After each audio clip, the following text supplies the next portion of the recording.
여러분 안녕하십니까? NBS 뉴스 24입니다. 내년도 정부 예산안에 대한 국회 심사가 한창인 가운데 농업 예산이 얼마나 증액될지가 초미의 관심사입니다. 농업계는 WTO 개도국 지위 포기의 대책으로 농업 예산의 대폭 증액을 요구하고 있지만 목표 달성이 순탄치 않아 보입니다. 네, 특히 야당이 퍼주기식 슈퍼 예산이라며 정부 예산안 삭감을 벼르고 있는 점이 농업 예산 증액의 악재가 될 전망입니다. 공익형 직불제 예산 증가를 빌미로 기존 사업 예산을 줄이려는 움직임도 있어 농민단체들이 반발하고 있습니다. 보도에 윤슬기 기자입니다. 국회 예산 심사가 한창인 가운데 농업 예산 증액 여부에도 관심이 집중되고 있습니다.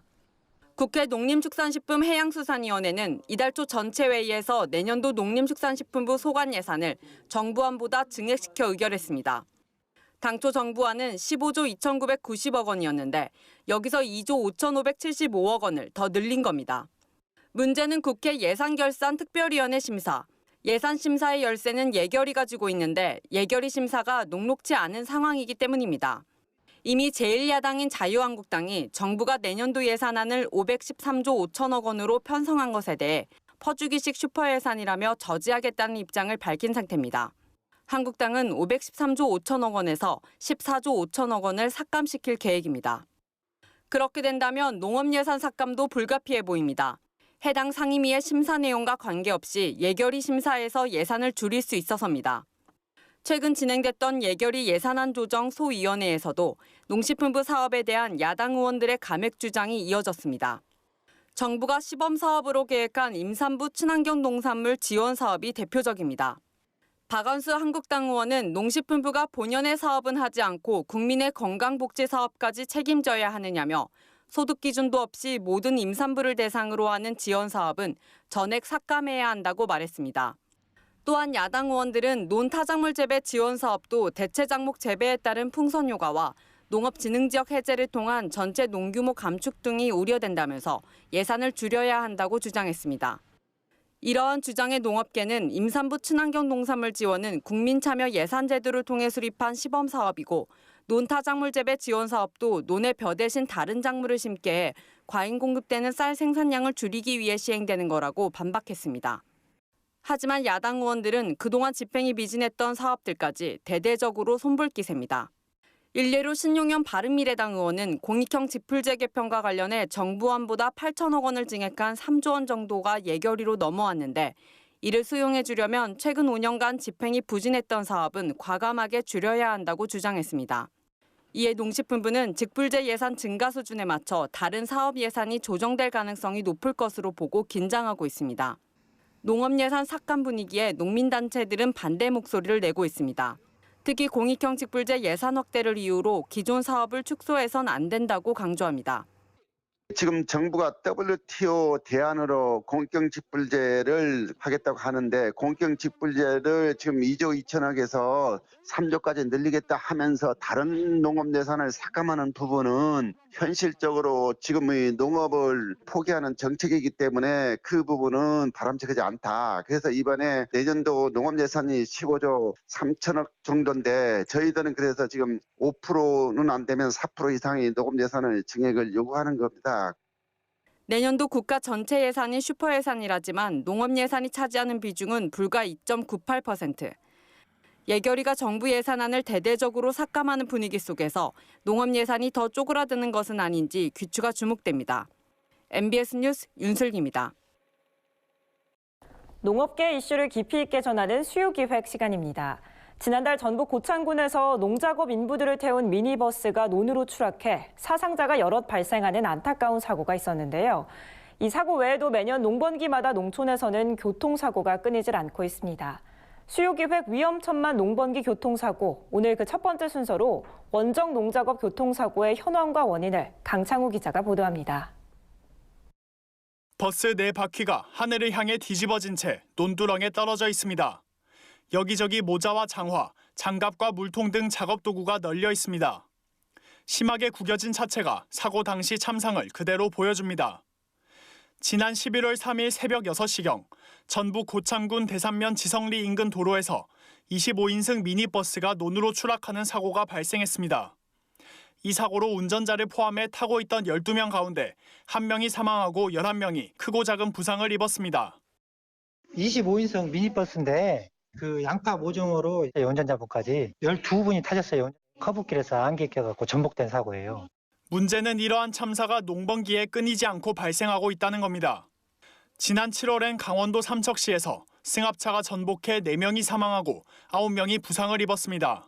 승합차는 충남 홍성군에서 농작업 인부들을 태워 경북 봉화군 쪽파 파종 현장으로 가던 길이었습니다. 지난해 5월에도 전남 영암군에서 농작업 인부 15명을 태운 25인승 버스가 국도 옆 밭고랑으로 굴러 8명이 사망하는 사고가 발생한 바 있습니다.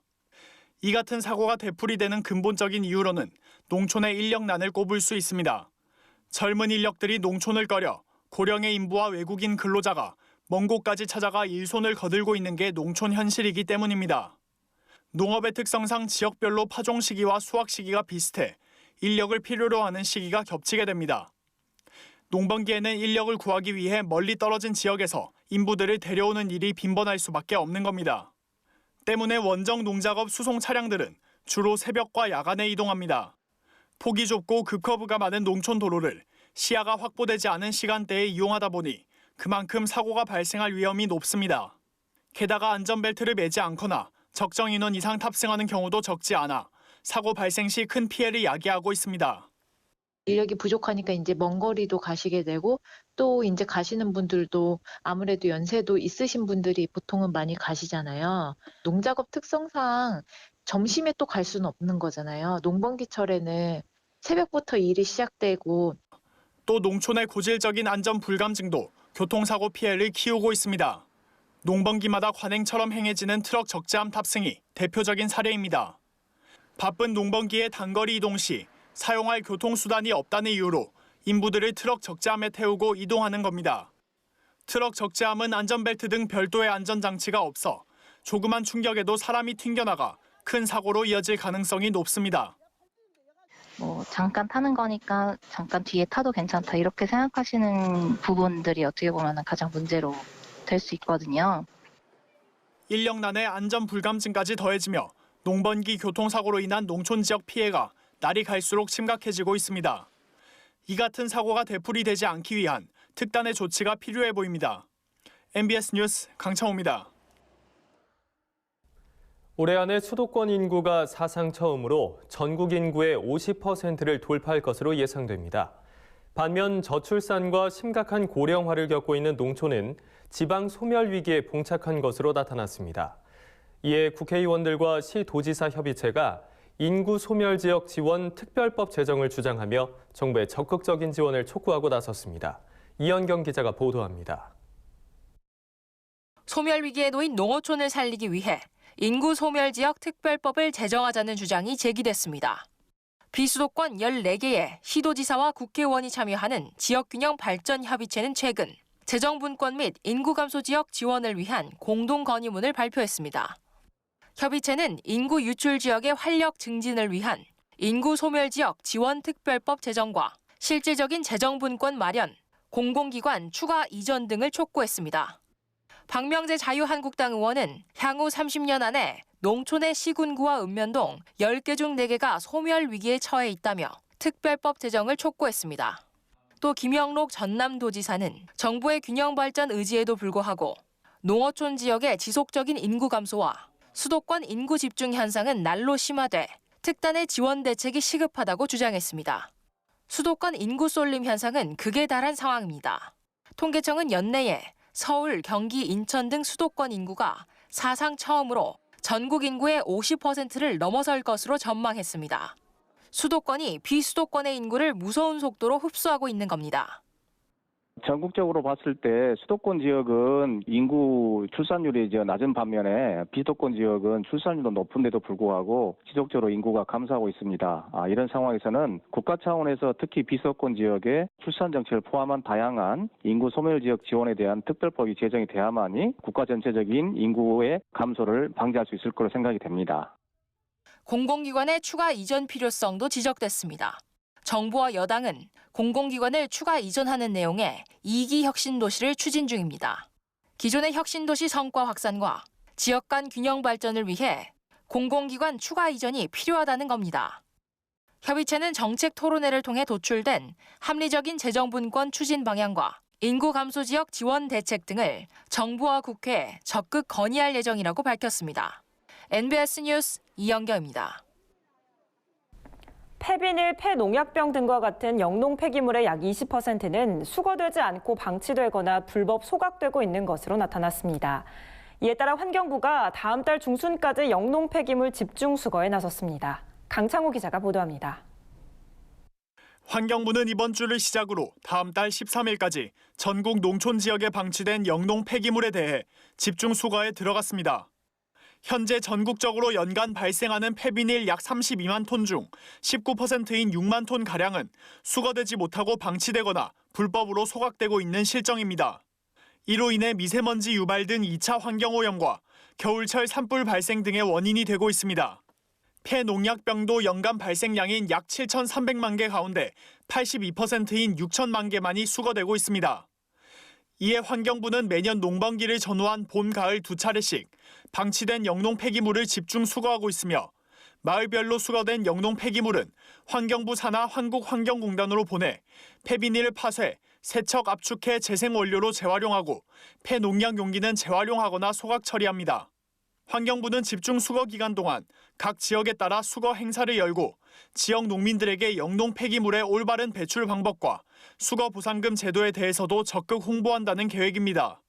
농민이 영농 폐기물을 공동 집화장으로 가져오면 폐비닐은 1kg당 50에서 330원, 폐농약 용기의 경우 봉지류는 개당 80원, 용기류는 100원의 수거 보상금을 지급합니다. 또 수거 실적이 우수한 지방자치단체, 마을 분여회, 청년회 등에는 한국환경공단에서 총 1,000여만 원 상당의 상금을 지급할 계획입니다. 이와 함께 환경부는 농촌 인구 고령화와 장거리 수거에 따른 불편을 줄여 농민들이 손쉽게 영농 폐기물을 수거 보관할 수 있도록 할 방침입니다. 마을 단위 1차 수거 거점인 공동 집화장을 올해 말까지 8,686곳 설치하고 2021년까지 매년 815에서 950곳을 추가로 설치한다는 겁니다. 기본적으로 방치된 영농 폐기물을 적기에 수거해서 농촌 지역 환경 개선은 물론 불법 소각으로 인한 2차 환경 오염을 방지하고요. 또 이런 영농 폐기물에 대해서 우수한 자원으로 재활용을 통해서 선제적이고 예방적인 공공 서비스 확대라는 저희 정부 혁신 정책에 기여할 것으로 기대하고 있습니다. 한편 환경부는 경기도 이천시를 대상으로 한 달간 영농 폐기물 수거 처리 시범 사업에 들어갔습니다. 시범 사업 지역에서는 농업 잔재물을 농민들의 희망에 따라 파쇄한 후 본인 소유의 경작지에 살포 혼합하고 폐비닐과 폐농약병은 기존 체계에 따라 한국환경공단에서 수거 후 재활용할 예정입니다. MBS 뉴스 강창호입니다. 정부가 구제역 백신 접종이 미흡한 소, 돼지 농가에 대해 농장 폐쇄 조치하겠다는 강력한 방역 대책을 발표했지만 여전히 구제역 백신 접종이 미흡한 것으로 나타났습니다. 농식품부의 검사 결과 일부 양돈 농가들의 구제역 항체 양성률이 기준치 미만인 것으로 확인됐습니다. 아프리카 돼지열병과 방역 전쟁 중인 양돈 농가들이 또 다른 가축 전염병인 구제역 방역에는 소홀한 것으로 나타났습니다. 농림축산식품부는 이달 1일부터 15일까지 전국 소, 돼지 농가 2,226곳에 구제역 항체 검사를 실시한 결과 항체 양성률이 기준치 미만인 양돈 농가 49곳을 적발하고 이들 농가에 과태료를 부과했습니다. 적발된 농가는 모두 비육돈 농가로 비육돈 농가 1,393곳 중 3.5%에 해당합니다. 이들 외 번식돈 농가와 한 유구 농가, 젖소 농가 등은 모두 기준치를 충족했습니다. 백신 접종 미흡 농가의 과태료는 위반 횟수별로 부과되며 첫 적발 시 500만 원, 2회 750만 원, 3회 1,000만 원이 부과됩니다. 또 3회 이상 위반했을 땐 농장 폐쇄 또는 6개월 이내 사육 제한 등의 조치가 따릅니다. 양돈 농가의 백신 접종 소홀은 이번 검사에서만 확인된 것은 아닙니다. 지난해와 올해 1월에서 9월까지의 평균 항체 양성률을 비교했을 때 소는 97.4%에서 97.9%로 0.5%포인트 올랐지만 돼지는 80.7%에서 76.4%로 4.3%포인트나 떨어졌습니다. 항체 양성률 하락은 ASF 영향으로 돼지값이 하락한 가운데 2차 접종을 하면 이상육 발생까지 높아져 농가들이 접종을 꺼린다는 업계의 분석도 나왔습니다. 대한한돈협회는 지난해 2월부터 구제역 백신 의무 접종 횟수가 2회로 바뀐 후 이상육 발생률이 기존 30%에서 70%로 올랐다고 밝혔습니다. 또 육 가공업체가 이상육이 생긴 농가에 돼지 한 마리당 10,000원에서 20,000원의 페널티까지 부과해 돼지값이 약세인 상황에서 수치값이 더 낮아질 것을 우려한 농가들이 2차 접종을 꺼릴 수밖에 없다는 겁니다. 구제역 백신 접종 후 이상육 발생은 접종 시 근육이 아닌 부위에 접종하거나 주사기를 반복 사용하여 주사침이 휘는 등 손상이 있는 경우 접종 부위의 손상으로 인해서 발생하는 것으로 알려져 있습니다. 이에 대해서 농식품부에서는 올바른 백신 접종 요령에 대한 홍보 동영상을 제작 배포하였고 백신 접종 현장 실습 교육을 실시한 바 있습니다. 농식품부는 구제역 발생 위험이 높은 동절기를 맞아 축산 농가들이 철저한 방역 조치와 함께 백신 접종을 완료해 줄 것을 당부했습니다. 이어서 간추린 뉴스입니다. 농민신문사는 12월 3일 서울 종로구 포시즌스 호텔에서 4차 산업혁명, 농의 혁신성장을 말하다를 주제로 제4회 민농포럼을 개최합니다.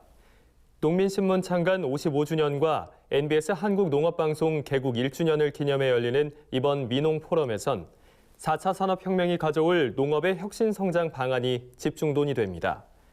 또 김상조 대통령 비서실 정책실장이 기조 강연을 펼치고 송기령 다음소프트 부사장과 임영익 인텔리콘 메타연구소 대표이사가 주제 발표를 받습니다.